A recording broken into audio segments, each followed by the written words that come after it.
Hey y'all, Myria Com here again, they, them, theirs, and thanks for being here to listen to me ramble about stuff. So today I kind of want to talk about the importance of having someone to talk to about things. This is pride related, I promise. uh, so we're gonna do some backstory first, and then we'll go into more. So I have pretty much my entire life, I have not really had people to talk to about important stuff.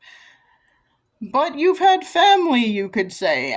Like, you grew up in a family, you've talked about that in the past. You have parents and siblings and all of that, and you have a big extended family. Used to see extended family members a lot. Yes, all of those things are true, but that doesn't necessarily mean I had someone to talk to about things. I have mentioned in the past that I was bullied starting in kindergarten at a small school, and that continued through like third grade, I think, is when that person. I think she was there through the end of third grade, and then she moved away before fourth grade started, if I remember correctly. But I went to a small school, the damage was done. Anyway, the point of bringing that up is, so I did talk to people about that being a problem. I talked to my parents about it being a problem, I talked to my teachers about it being a problem, and we went to the school counselor together. And unfortunately, this person was very manipulative. So she was able, like, even in kindergarten, she was super manipulative. And she was able to convince the school counselor that this wasn't actually a problem. And the school counselor believed her. And even though we kept going to counseling, it was either that it wasn't a problem or that I was actually causing the problem by being too sensitive or whatever. That was a long time ago, so I don't remember all of the specifics of it. But basically, yeah. The whole thing was she convinced the adults in my life that this wasn't really a problem. She also did that by, outside of school, in the evenings or on weekends, she would, ask me to do things with her outside of school, and then during school would treat me very poorly. So, she was a very manipulative person, she was able to convince the adults in my life, including the school counselor. So all of these people I should be able to talk to about this problem, she convinced them that it was not a problem. And so I learned from a very young age, people are not gonna believe you a lot of times, and if they don't believe you, there's not a lot you can do about that. And so I learned from a very young age that, probably wrongly, but I learned that there are not very many people I can trust with things. So I tend not to share things with people unless I know them very, very, very well. Especially, if it's a problem, if it's a problem I'm going through, I tend not to share that with anyone. I also was raised in such a way where, I was taught that, you shouldn't be selfish.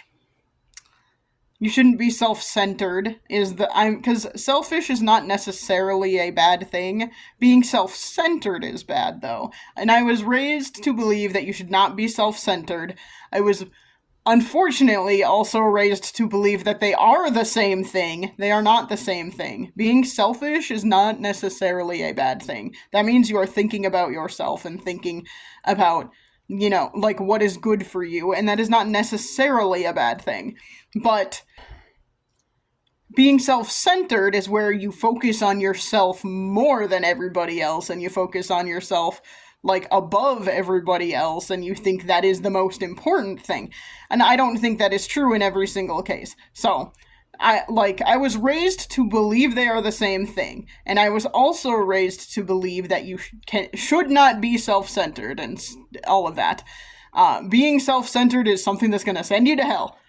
So, again, I'm not religious anymore. I do not believe that anymore.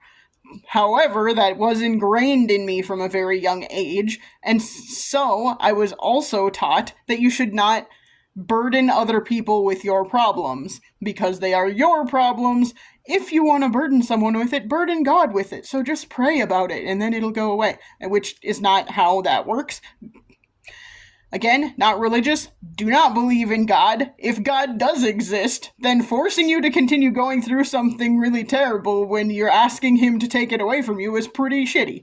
But anyway, sorry, I am really going to try not to get into a religious tangent. I was raised to believe that you don't burden other people with your problems. If you have a problem, you talk to God about it. Or, I had already learned that even if you talk to someone who it's their job to deal with it, it ain't gonna help. Because someone can just manipulate them into not listening to you. But, so I was raised with those things in mind. People are not gonna believe me. They will think I'm overreacting, or they will believe the other side of the story more than my side of the story, and therefore think that I am wrong and bad and whatever. Or whatever, something like that. But I was just, I learned very young that people are probably not going to believe me. That also led me to really wanting and needing receipts a lot of times. And that's a whole thing. I don't have that for a lot of things, especially a lot of things from my childhood.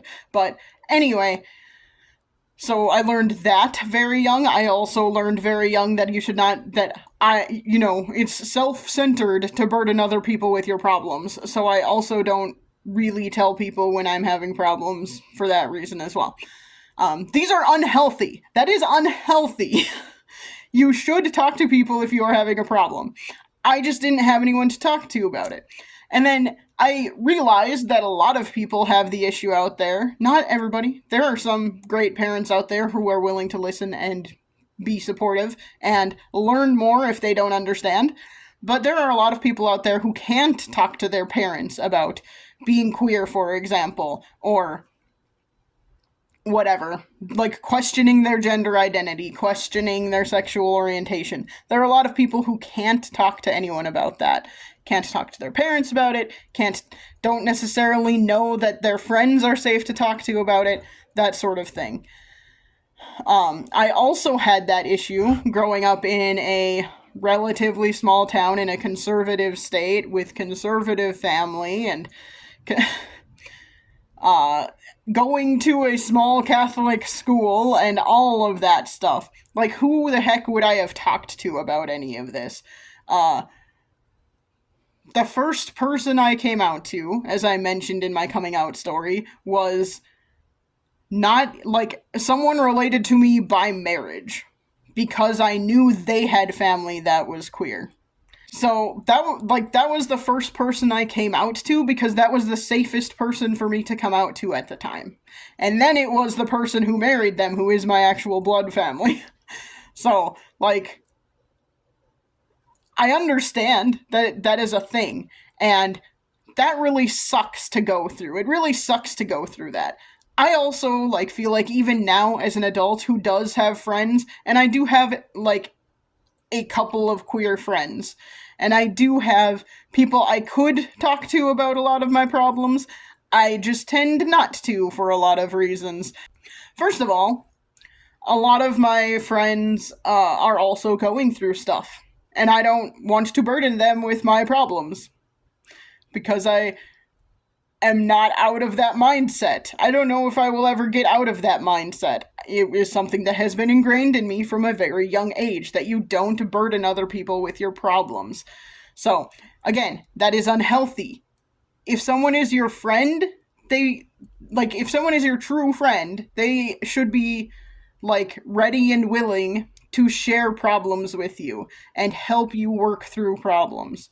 We shouldn't have to go to therapy for those kinds of things. Therapy costs money. It should not be something that is hidden behind a paywall to deal with your problems.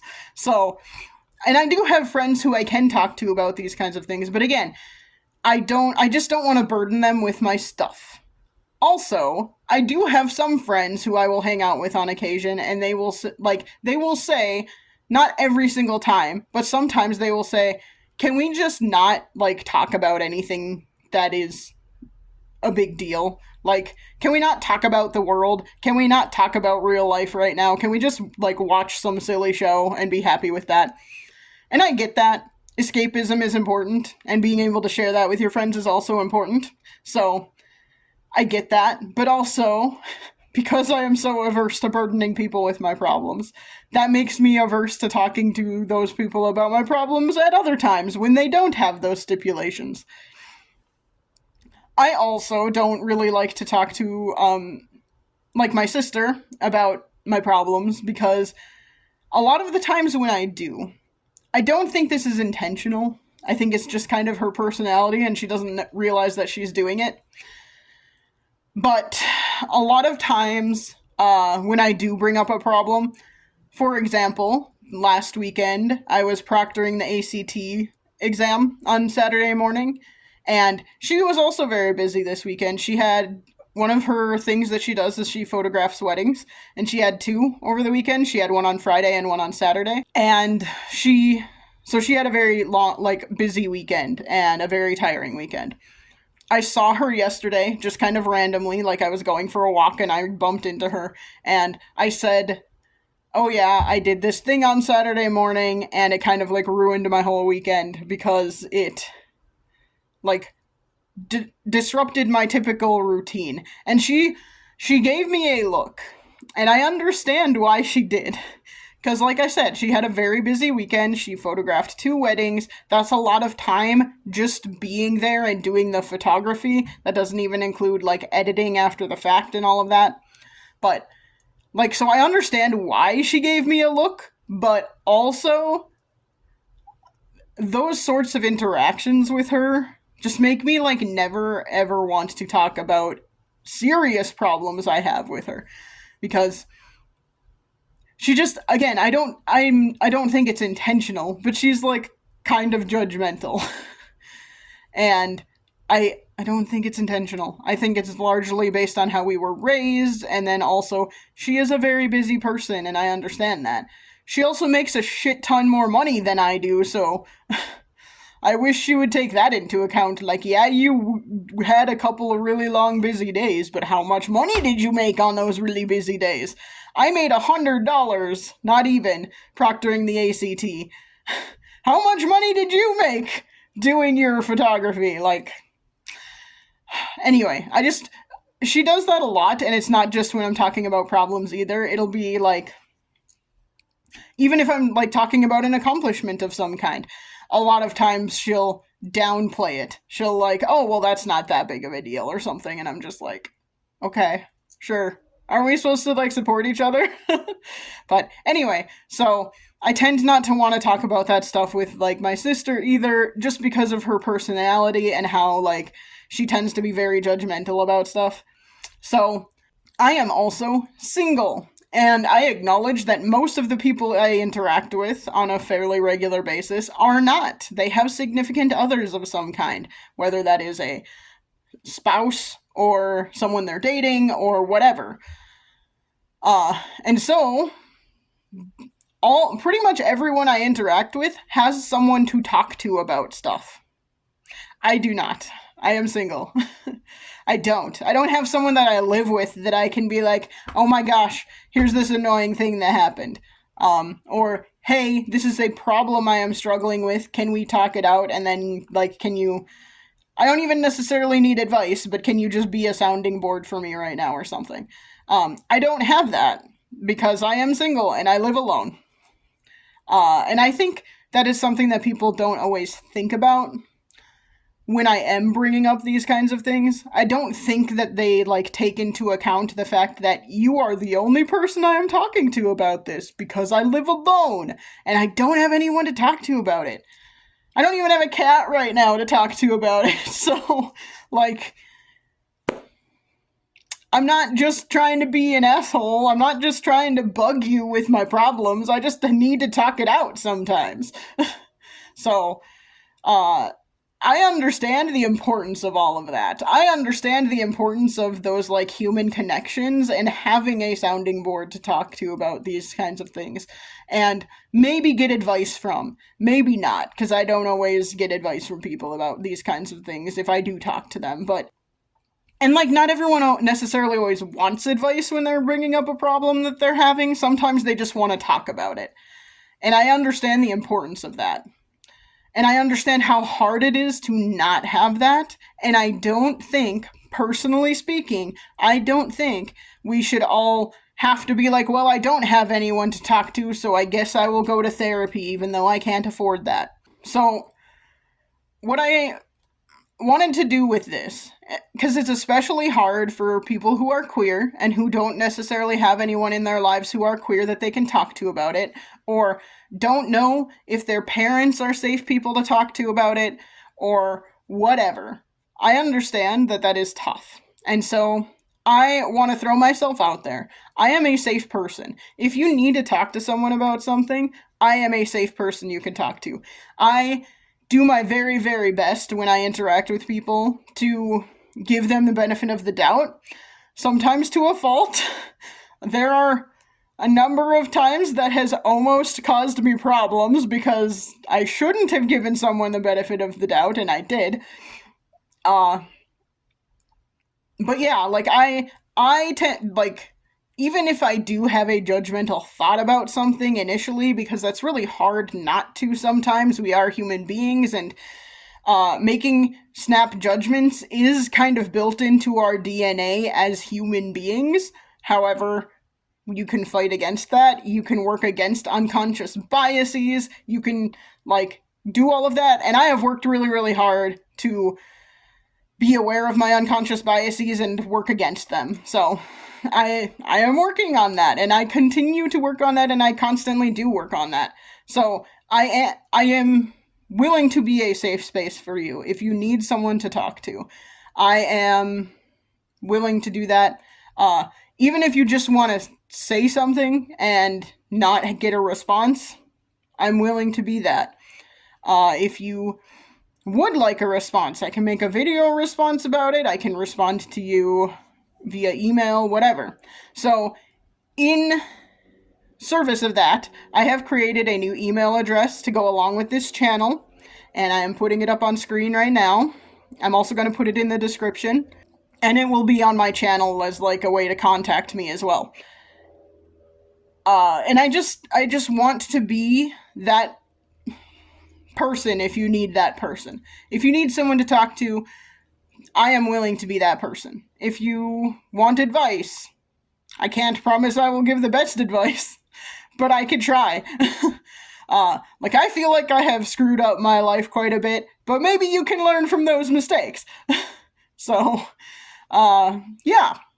I just wanted to throw that out there. I am willing to be a safe space for you, if that's what you need. I am willing to be a safe person to ask for advice, to ask questions, and it doesn't even have to necessarily be about queer stuff. It can be anything else, but in service of Pride Month right now, like, I understand that I have my identities are, like, some of the lesser known identities.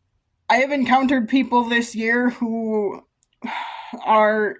have never heard of non-binary and demisexual, and that does not shock me. I had never heard of it when I was younger either of them. So, like, but I'm encountering, like, plenty of adults who have never heard of them either, and I understand that they are, like, not as common. They're not just, like, gay, bi, trans, all of those things.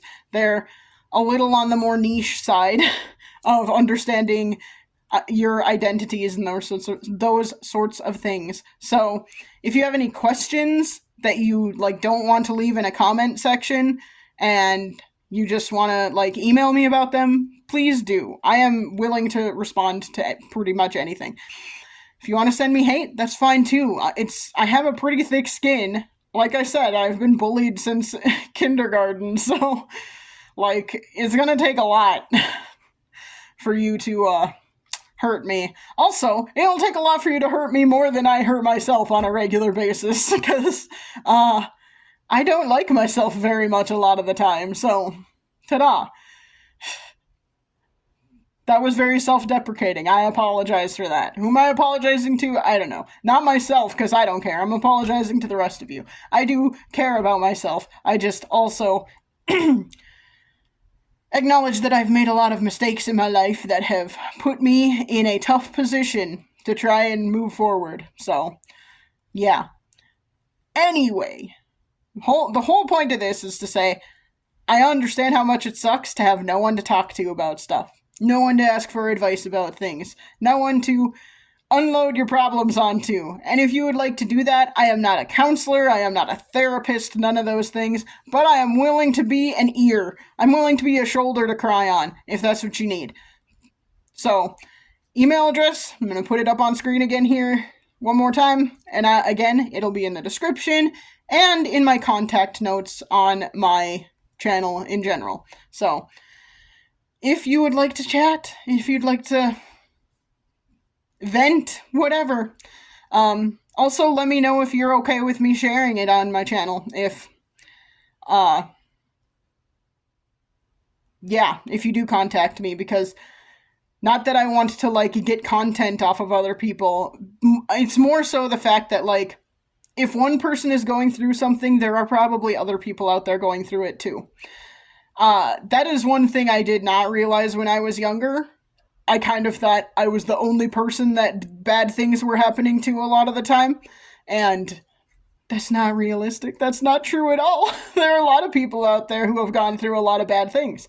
Or there are a lot of people out there facing, like, just situations that they don't know how to face. And so, like, the reason I say let me know if you're willing to let me, like, share, and it'll be anonymous. I'm not gonna, like, say, oh, Peter down the street asked me this, and this is what I'm gonna respond to them. Here are all their problems, and this is what I'm gonna respond to them with. I'm not gonna do that. It would be anonymous, and it's just because, like I said, if one person is going through it, or if one person is struggling with something, chances are there are other people out there too, and it could be helpful to share that with them. So, let me know if that is something you would like. I am willing to be a safe space. Not even willing to be. I want to be a safe space. I am a safe space for people to come to. Yeah. I have done a lot of trainings relating to that. I am a safe zone ally, for example. I have done a lot of trainings related to, I used to help run some conventions in town. I've done a lot of trainings related to safety and that sort of thing in those situations, and I've dealt with a lot of situations requiring safety training for those situations. So, I am a safe space. If you need to talk to someone, if you want to talk to someone, that's fine. I am willing to be that for you. I am happy to be that for you. So, drop me a line if you are interested. Thanks for listening. Hope you're having a good Pride Month so far. We're halfway through already. I can't believe that. But, yeah. Let me know if you have something specific you'd like me to talk about also. And, with that, I will try and chat at you again soon. Bye.